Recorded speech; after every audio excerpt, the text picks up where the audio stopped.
एक दिन गौतम बुद्ध अपने शिष्यों के साथ एकदम शांत बैठे हुए थे। उन्हें इस प्रकार बैठे हुए देख शिष्य चिंतित हुए कि कहीं वह अस्वस्थ तो नहीं है। एक शिष्य ने उनसे पूछा कि आज वह मौन क्यों बैठे हैं, क्या शिष्यों से कोई गलती हो गई है? इसी बीच एक अन्य शिष्य ने पूछा कि क्या आप अस्वस्थ हैं? पर बुद्ध मौन रहे।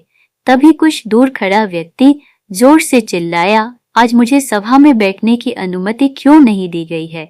बुद्ध आंखें बंद करके ध्यानमग्न हो गए।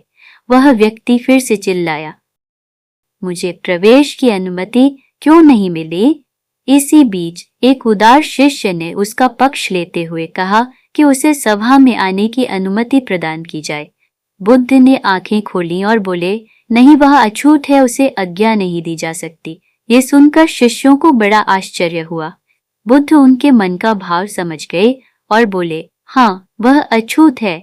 इस पर कई शिष्य बोले, हमारे आश्रम में जात पात का कोई भेद ही नहीं, फिर वह अछूत कैसे हो गया? तब बुद्ध ने समझाया, आज वह क्रोधित होकर आया है। क्रोध से जीवन की एकाग्रता भंग होती है।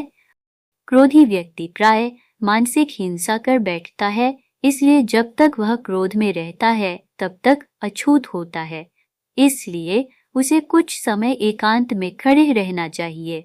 क्रोधित शिष्य भी बुद्ध की बातें सुन रहा था। पश्चाताप की अग्नि में तप कर वह समझ चुका था कि अहिंसा ही मनुष्य का महान कर्तव्य व परम धर्म है।